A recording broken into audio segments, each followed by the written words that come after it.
महीने के आरंभ में महाराज चतुर्थी तिथि आती है, महीने में 2 आती है।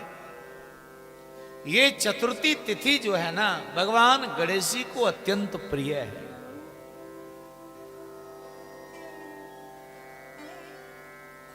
क्योंकि वर्णन आता है चतुर्थी तिथि को ही भगवान गणेश जी का अवतरण हुआ था, इनका अवतार हुआ था। आपने सुना होगा, कहते हैं भैया चौथ का चंद्रमा नहीं देखना चाहिए। जो चौथ का चंद्रमा देख लेता है उसके जीवन में अमंगल आरंभ हो जाता है, अनिष्ट होता है उसका।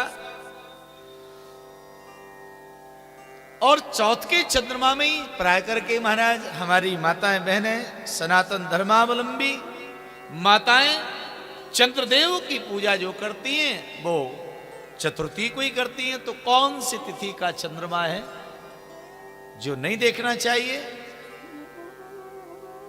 और ये कब से आरंभ हुआ है? ब्रह्मा जी ने कहा है व्यास जी ध्यान पूर्वक सुनो। एक समय की बात, और उस समय तो मैं भी साक्षी था, मेरे सामने घटना हुई। क्या हुआ? ब्रह्मा जी कहने लगे एकेदाहं गतो राजन कैलासं गिरिजालयम् उपविष्ट सभा मध्ये पश्य नारद आगतम। ब्रह्मा कहने लगे ये हमारा बेटा नारद जो है ना बड़ा कौतुकी है महाराज, बड़ा कमाल का है। नारद जी कैसे कमाल के? 2 बिछड़े उनको मिला देते हैं और मिले हो को अलग अलग कर देते हैं। बड़े लीला करने वाले महाराज। और नारद जी की लीला को जान पाना बड़ा मुश्किल है महाराज, हर कोई नहीं समझ पाता है। भाव से बोलिए हर हर। भगवान ब्रह्मा आप बीती सुना रहे हैं कि मैं एक बार गया था, भगवान महादेव की सभा लगी थी कैलाश पर। देवादिदेव महादेव विराजमान थे, वामांग में जगत जननी पार्वती अम्मा विराजमान है और भगवान महादेव की गोद में दोनों उनके पुत्र विराजमान हैं, कुमार कार्तिक हैं और भगवान गणेश है, दोनों बैठे हैं। ध्यान से सुनिएगा, इससे शायद आपको कुछ सीखने को मिले। तो क्या हुआ? देवताओं की सभा लगी थी, मैं भी बैठा था। उसी समय नारद आया और नारद क्या लेके आया? तेना पूर्वं फलं चैका शंकरं निवेदितम्। नारद जी आए और नारद जी क्या लेके आए महाराज? एक फल लेके आए महाराज। अब भैया काऊ के घर जाओ तो इतना तो विवेक हमें रखना ही चाहिए कि घर में कम से कम 2 बालक हैं तो 2 फल तो ले जाओ, या तो ना ले जाओ तो ठीक है। अगर ले जाना है तो कम से कम उतने तो ले जाओ कि एक एक बालक को एक एक फल मिल जाए। अब नारद जी भगवान महादेव से मिलने के लिए गए तो फल लेके गए एक, और भगवान महादेव और पार्वती के कुमार हैं 2, कुमार कार्तिक और भगवान गणेश। तो नारद जी ने क्या किया? वो फल लिया और भोले बाबा को समर्पित कर दिया, चढ़ा दिया। तेना पूर्वम फलम चैको शंकराय निवेदितम। हे महादेव, ये बड़ा दिव्य फल है, आप इसे स्वीकार करो। आपकी प्रसन्नता के लिए इस फल को लेकर के मैं आया हूं। ये बड़ा अभूतपूर्व फल है, एक नया फल है।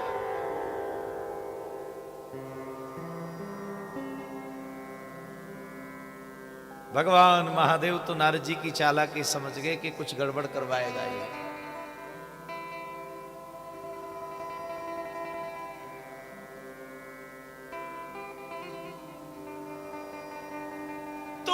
भगवान महादेव कहने लगे नारद जी फल एक है।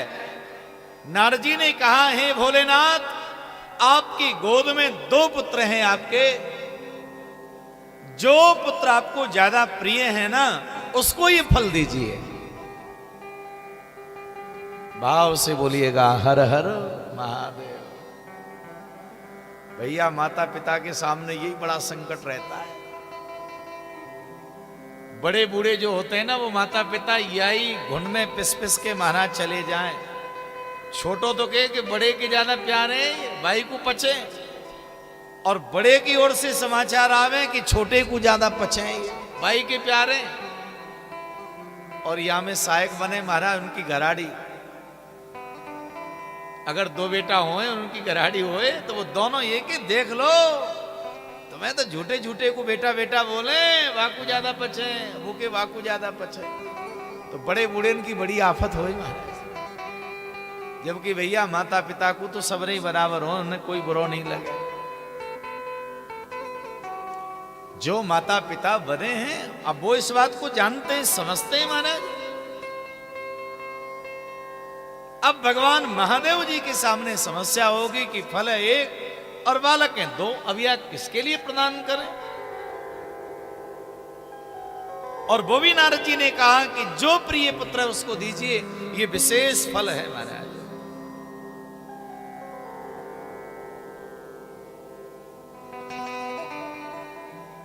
भगवान महादेव तो फिर देवादि देव हैं, उन्होंने क्या किया ब्रह्मा जी के ऊपर डाल दिया। ब्रह्मा बूढ़े हैं ना भैया, जो ज्यादा वयोवृद्ध है, सफेद दाढ़ी है, सफेद बाल है, 5 मुंह है ब्रह्मा के, पंचमुख है। एक मुख तो ब्रह्मा जी का भगवान महादेव के गण भैरव ने उतारा था, तो 95 है ब्रह्मा जी भी। और बड़े बूढ़े महाराज, वेदों के ज्ञाता है, देवताओं में सबसे बड़े।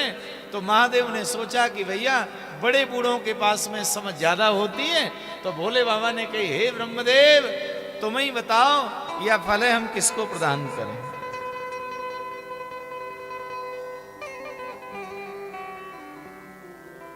भैया अगर आप पे कोई निर्णय दियो जाए तो नेक बार निर्णय करवे तो पहले ने सोच लियो। कोई कोई इतने भावुक कह जाए तुरंत डिसीजन ले ले। ब्रह्मा जी ने एक क्षण भी नहीं लगाया और तुरंत कह दिया महाराज इस फल पे अधिकार तो कुमार का है। अहम प्रोवाच बालाय कुमाराय तितम तदा। हे महादेव जी, आपके जो ज्येष्ठ पुत्र कुमार है ना, इसलिए विशेष फल जो नारद लेके आया है, इस विशेष फल का पहला अधिकार कुमार का है। तो महादेव जी तो फ्री हो गए भाई, निर्णय हो गया। निर्णय भी 5 मुख वाले ब्रह्मा ने किया है और ब्रह्मा की बात को कोई टाल नहीं सकता। तो उसी समय क्या किया महाराज, भगवान महादेव जी ने फल लिया और कुमार कार्तिक को दे दिया।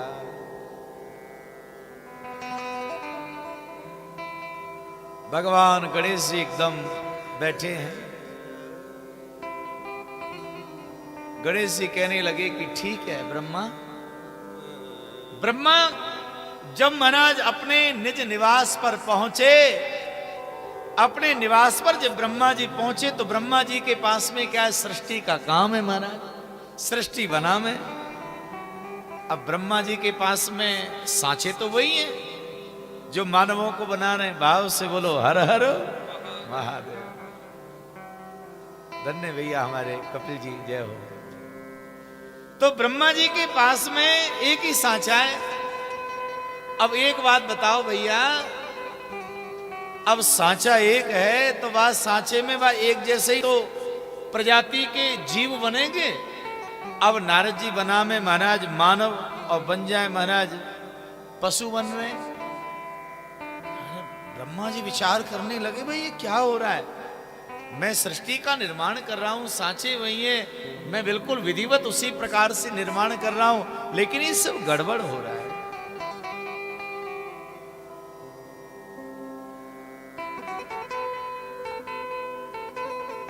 समझ गए महाराज ब्रह्मा जी।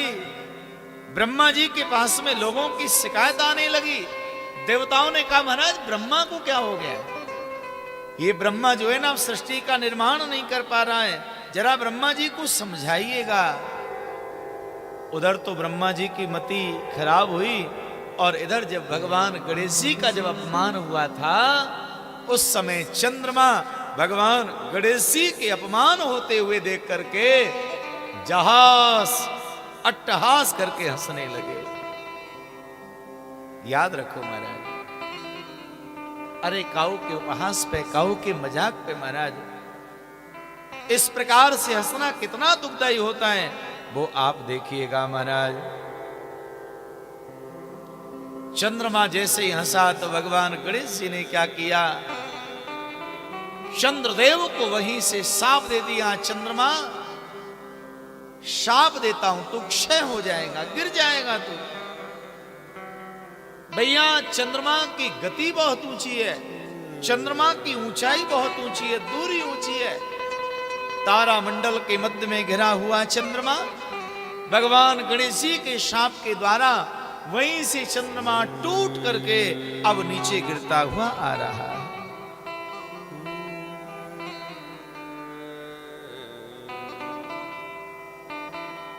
पूरी प्रकृति की व्यवस्थाएं बिगड़ने लगी महाराज, एकदम पृथ्वी में भूकंप और भूचाल आने लगे। हे भगवान क्या होगा, महादेव जी के पास में गए। तुम देव देव जगता मसी वंदनीया, तुम पासी सविदासी यशेष्टमी सा। हे महादेव जी कृपा करो, ये क्या हो रहा है।